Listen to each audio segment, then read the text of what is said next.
গরমের দিনে ভাত বা রুটির সাথে এই রেসিপিটি বানিয়ে খেয়ে দেখতে পারো। দারুণ সুস্বাদু হয় এবং পেটের জন্য ভীষণই ভালো।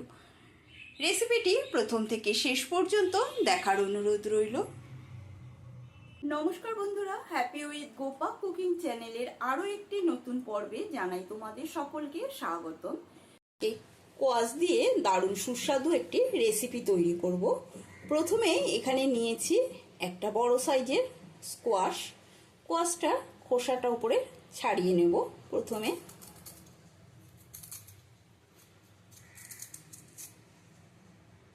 স্কোয়াশের খোসাটা ছাড়িয়ে নিয়েছি। এবারে স্কোয়াশটা কেটে নেব।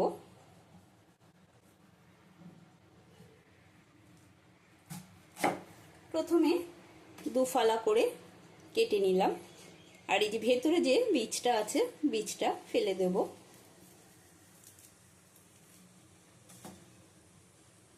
এরকম ভাবে বীজটা ফেলে দিচ্ছি।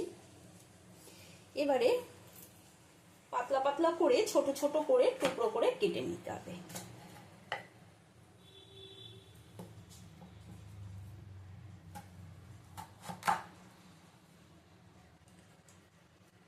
এরকম সরু সরু করে লম্বা লম্বা করে আগে কেটে নিয়েছি। কেটে নিয়ে এবারে এটাকেও ছোট ছোট টুকরো করে কেটে নেব। সমস্ত কোয়াশটা কেটে নিয়ে তারপরে দেখাচ্ছি। পুরো সম্পূর্ণ কোয়াশটা দেখো একেবারে ছোট ছোট টুকরো করে কেটে নিয়েছি।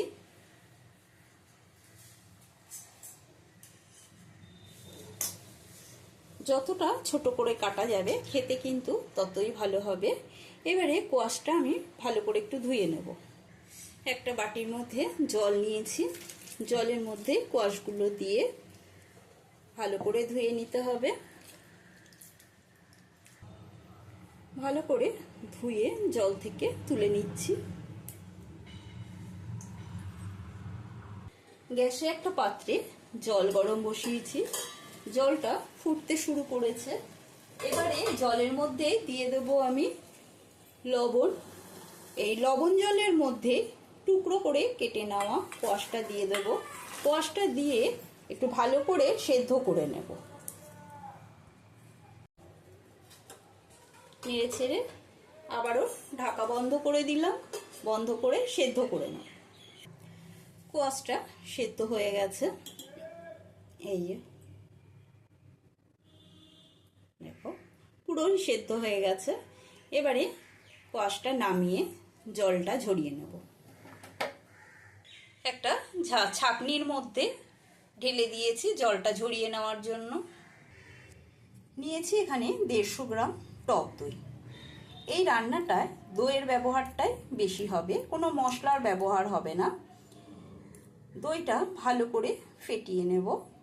এক সময় দেখবে বেশি রিচ খাবার ভালো লাগে না, তখন এই রেসিপিটাই বানিয়ে নিয়ে রুটি আর ভাতের সাথে সার্ভ করতে পারো।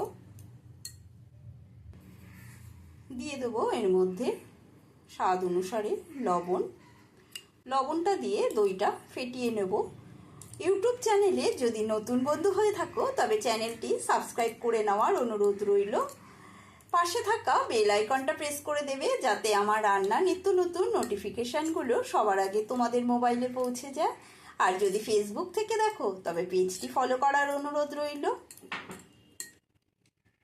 গ্যাসে একটা কড়াই বসিয়েছি, কড়াইয়ের মধ্যে দিয়ে দেব 1 চামচ মতো সর্ষের তেল। এই রান্নাটায় বেশি তেল মশলার ব্যবহার হবে না, একেবারেই সাদামাটা রান্না। দিয়ে দেব এর মধ্যে একটা শুকনো লঙ্কা আর কালো সর্ষে ফোড়ন দিলাম। দিয়ে দেব একটা কারি পাতা।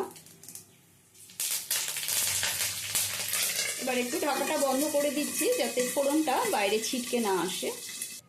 ঢাকাটা এবারে সরিয়ে নিচ্ছি। ফোড়নটা হয়ে গেছে, ফোড়নের থেকে সুন্দর গন্ধ বেরিয়েছে। এবারে এর মধ্যে দিয়ে দেব আমি জল ঝরিয়ে নেওয়া কোয়াশ।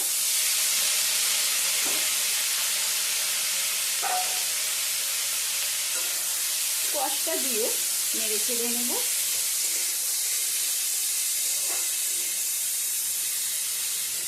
দিয়ে দেবো এর মধ্যে গোলমরিচের গুঁড়ো। গোলমরিচের গুঁড়োটা ঝালটা নিজেদের পরিমাণ বুঝেই দেবে। গোলমরিচের গুঁড়ো দিয়েও নেড়ে ছেড়ে নেব। অপূর্ব টেস্ট এই রেসিপিটা, অপূর্ব টেস্ট। অতি অবশ্যই কিন্তু বাড়িতে এটা বানিয়ে খেয়ে দেখবে। গরমের দিনের জন্য তো ভীষণই উপকারী। এমনিতে তো স্কোয়াশ আমাদের শরীরের জন্য খুবই ভালো। এবারে এর মধ্যে দিয়ে দিচ্ছি ফেটিয়ে নেওয়া টক দইটা। স্কোয়াশের পরিমাণ কম বেশি বুঝে তোমরা টক দইয়ের ব্যবহারটা করবে। যদি বেশি স্কোয়াশ দাও তবে দইয়ের পরিমাণটাও একটু বেশি দিতে হবে। টক দইয়ের টক ভাবটা ব্যালেন্স হওয়ার জন্য দিয়ে দিচ্ছি চিনি। এটা অপশনাল, পছন্দ না হলে না দিলেও চলবে, অসুবিধা নেই। এবারে ভালো করে মিশিয়ে নেব দইয়ের সাথে।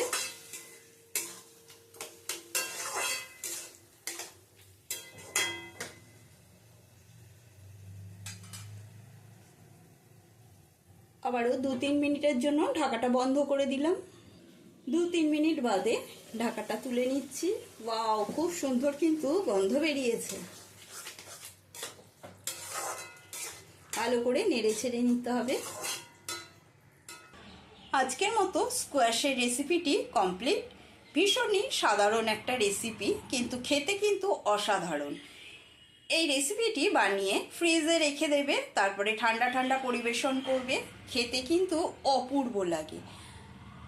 রেসিপিটি ভালো লাগলে একটা লাইক দিয়ে দিও, কমেন্ট করে জানাবে, আর বেশি বেশি করে শেয়ার করে দেবে। আজকের মতন এই পর্যন্ত। আবারও নতুন কোনো রেসিপি নিয়ে হাজির হব। সুস্থ থাকবে, ভালো থাকবে। ধন্যবাদ।